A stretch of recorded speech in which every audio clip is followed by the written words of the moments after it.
For 600 years, one empire fought non-stop wars against kings, sultans, crusaders, rebels, and rising European powers. They conquered nations, lost nations, rebuilt borders, and kept armies marching from Vienna to Yemen. And somehow, they didn't go bankrupt doing it, because the Ottoman Empire didn't just fight wars. They engineered a system where war could pay for itself. This is the financial timeline, where money, power, and history collide, and where empires don't fall when they lose battles.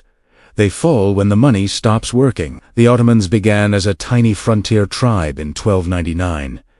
No cities, no bureaucracy, no grand strategy.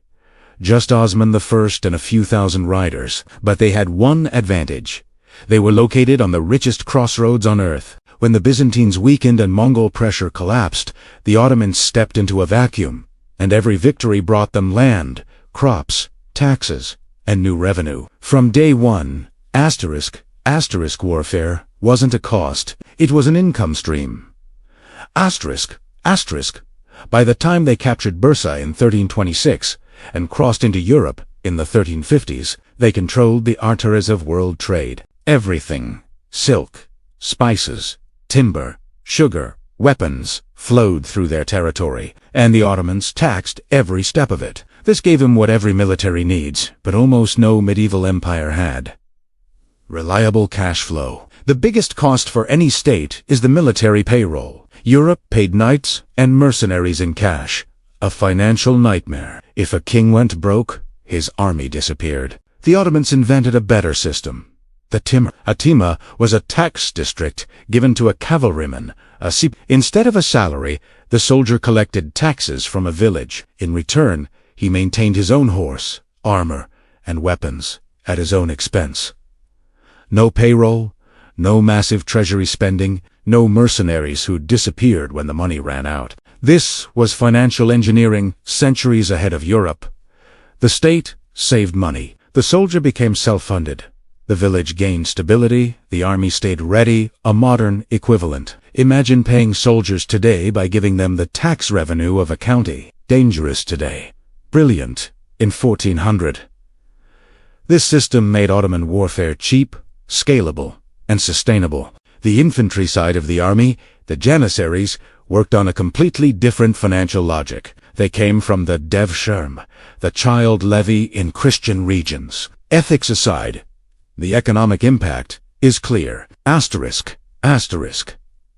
The state acquired elite soldiers without paying lifetime costs. Asterisk. The empire didn't cover childhood, family, or early training expenses. Bilachis. By the time boys entered service, they were fully developed, highly skilled, and completely loyal to the state. The Janissaries were professional, disciplined, state-dependent, low-cost, compared to European infantry together. The Sipahi cavalry plus Janissary infantry created something unique. A two-tier military machine that barely touched the treasury. Every conquest brought new taxpayers, new timars, new ports, new tolls, new trade routes. A European kingdom won wars and came home poorer. The Ottomans won wars and came home richer. This is the core logic of empire. Cash flow greater than conquest. On top of their military structure, the Ottomans perfected multiple revenue streams. One, trade tolls. They sat on the world's biggest trade intersection, Evrion. 2.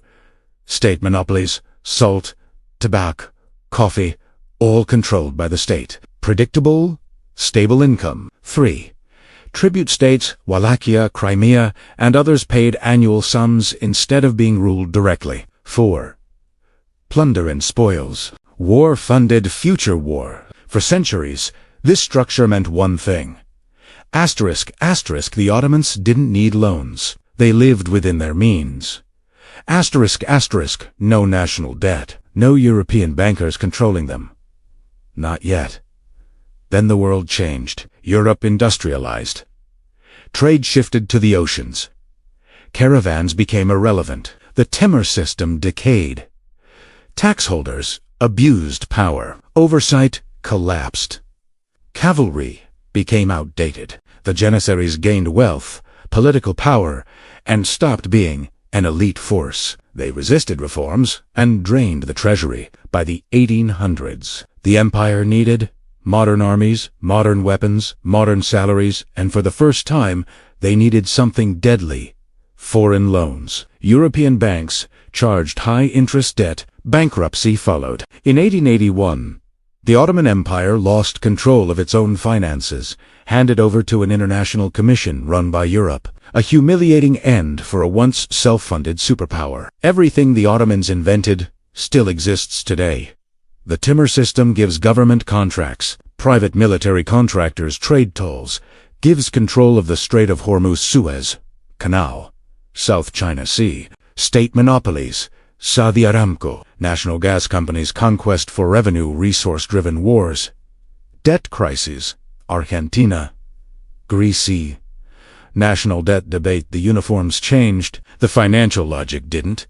Empires don't die on battlefields. They die on balance sheets. The Ottomans survived 6 centuries because their financial system was disciplined, efficient, and engineered for sustainability. They fell when expansion stopped paying for itself, trade routes moved away, soldiers became expensive, and debt took control. History doesn't repeat, but if you don't understand it, it will crush you the same way. If this gave you a new perspective, subscribe, because history has the answers. I'll show you where to look.